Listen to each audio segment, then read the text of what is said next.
ಋತು ಅಯ್ಯಯ್ಯಯ್ಯಯ್ಯಯ್ಯಯ್ಯ ಇಬ್ಬರ ಅಕ್ಕ ತಂಗಿಯರು ಏನಿದ್ದೀರಮ್ಮ?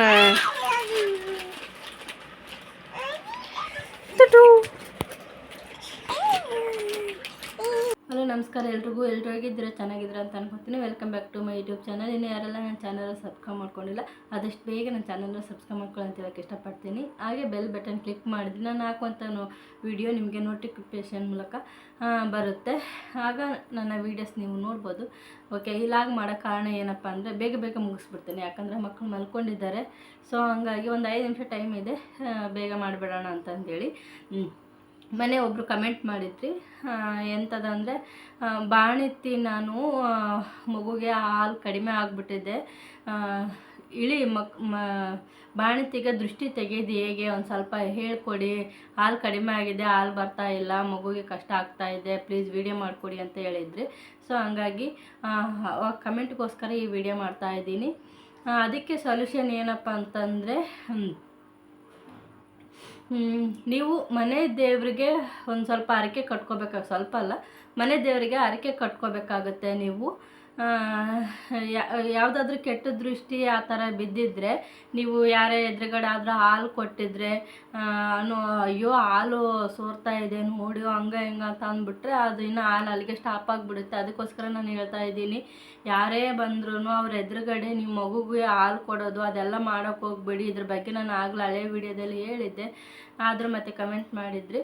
ಸೊ ಹಂಗಾಗಿ ಯಾರೇ ಬರಲಿ ಅವ್ರ ಎದುರುಗಡೆ ಪ್ಲೀಸ್ ದಯವಿಟ್ಟು ಹಾಲು ಕೊಡೋಕ್ಕೆ ಹೋಗಬೇಡಿ. ಒಂದು ರೂಮಿಗೆ ನಿಮ್ಮದಾದಂಥ ಒಂದು ರೂಮ್ ಇರುತ್ತಲ್ವ, ಆ ರೂಮ್ಗೆ ಹೋಗಿ ಸಪ್ರೇಟ್ ಮಗುಗೆ ಹಾಲು ಕೊಡಿ. ಒಬ್ಬೊಬ್ರ ಕಣ್ಣು ಹೆಂಗಿರುತ್ತೆ ಗೊತ್ತಿಲ್ಲ, ಹೇಳೋಕ್ಕಾಗಲ್ಲ. ಇದಕ್ಕೆ ದೃಷ್ಟಿ ತೆಗೆಯೋದಂತಂದೇಳಿ ಅದೇ, ಇನ್ನು ಅದು ಬಿಟ್ಟರೆ ಬೇರೆ ಏನು ಗೊತ್ತಿಲ್ಲ ನನಗೆ. ಮನೆ ದೇವರಿಗೆ ಹರಕೆ ಕಟ್ಕೊಳ್ಳಿ. ಅದಾದ್ರೂ ಹಾಲು ಬಿದ್ದಿಲ್ಲ ಅಂತಂದರೆ ಇನ್ನೂ ಹಾಲು ಬೀಳಲ್ಲ ಅಂತಲೇ ಅರ್ಥ. ಬೇಕಾದರೆ ಒಂದು ಸರಿ ನೀವು ಡಾಕ್ಟ್ರ್ ಹತ್ರನೂ ಹೋಗಿ ಬರ್ಬೋದು. ಫಾರ್ಮಲ್ ಮಿಲ್ಕೆಲ್ಲ ಕೊಡೋದಕ್ಕಿಂತ ತಾಯಿ ಎದೆ ಹಾಲೇ ಬೆಸ್ಟು ಹೇಳ್ಬೇಕಂದ್ರೆ.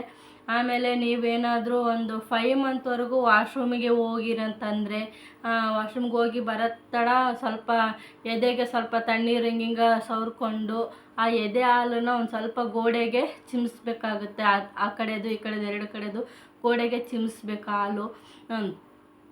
ಓಕೆ, ಆವಾಗ ಇದು ಹಾಲು ಕಡಿಮೆ ಆಗಲ್ಲ. ಮಗುಗೆ ಸತತ ಅಂದರೆ ಮಗುಗೆ ಹಾಲು ಕೊಡ್ತಾ ಇರಿ. ಮಗುಗೆ ಹಾಲು ಕೊಟ್ಟಂಗೆಲ್ಲ ಹಾಲು ಇನ್ಕ್ರೀಸ್ ಆಗುತ್ತೆ, ಜಾಸ್ತಿ ಆಗುತ್ತೆ.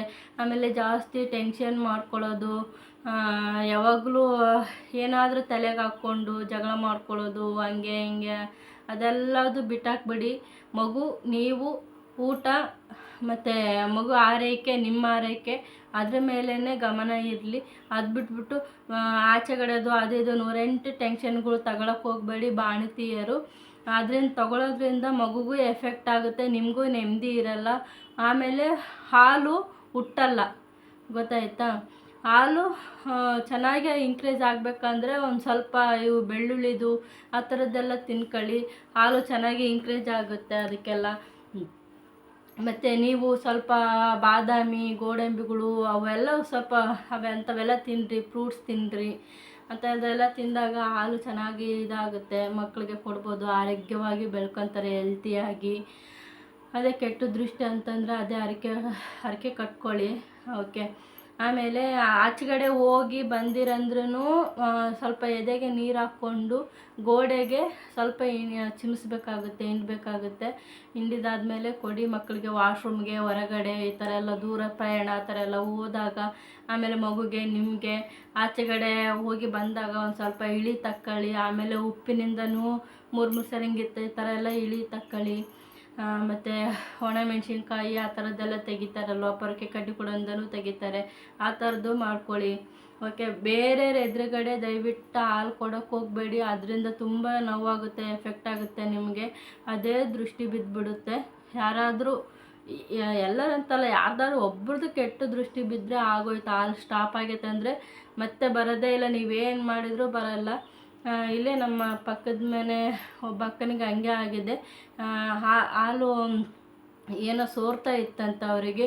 ಅಯ್ಯೋ ನೋಡು ಹಾಲು ಸೋರ್ತಾ ಇದೆ ಅಂತ ಅಂದ್ರಂತ. ಅದಾದಮೇಲೆ ಆಕೆಗೆ ಹಾಲೇ ಬರ್ತಾಯಿಲ್ಲ. 2 ತಿಂಗಳಾಗಿತ್ತಂತಷ್ಟೇ, ಹಾಲೇ ಬರ್ತಾಯಿಲ್ಲ ಅಂತ. ಪಾಪ ಅವರು ಏನೆಲ್ಲ ಮಾಡಿದ್ರು, ಮನೆ ದೇವರಿಗೆಲ್ಲ ಹರಕೆ ಕಟ್ಕೊಂಡ್ರು, ಇನ್ನೂ ಏನೇನೋ ಮಾಡಿದ್ದಾರೆ, ಆದ್ರೂ ಹಾಲು ಬಂದಿಲ್ಲ. ಸೊ ಹಂಗಾಗಿ ಎಲ್ಲರ ಎದುರುಗಡೆ ಆ ಥರ ಎಲ್ಲ ಹಾಲು ಕೊಡೋದು ಹಂಗೆಲ್ಲ ಮಾಡೋಕ್ಕೆ ಹೋಗಬೇಡಿ. ದೃಷ್ಟಿ ಆದರೆ ಈ ಥರ ಎಫೆಕ್ಟ್ ಆಗುತ್ತೆ ಮಕ್ಳಿಗೂ ಪಾಪ ಅಲ್ವಾ. ಸೊ ಅದಕ್ಕೋಸ್ಕರ ಈ ವಿಡಿಯೋ ಮಾಡಿದ್ದೆ. ಅರ್ಥ ಆಯಿತು ಅಂತ ಅಂದ್ಕೊತೀನಿ. ಆದ್ರೂ ಒಂದು ಸಾರಿ ಟ್ರೈ ಮಾಡಿ, ಮನೆ ದೇವ್ರಿಗೆ ಹರಕೆ ಕಟ್ಸ್ಕೊಳ್ಳಿ. ಜಾಸ್ತಿ ಟೆನ್ಷನ್ ಎಲ್ಲ ಮಾಡ್ಕೋಬೇಡಿ, ಫ್ರೀ ಮೈಂಡ್ ಇರಲಿ ಯಾವಾಗಲೂ. Okay, thanks for watching. ಧನ್ಯವಾದಗಳು. ಹೀಗೆ ಸಪೋರ್ಟ್ ಮಾಡ್ತಾಯಿರಿ. Thank you.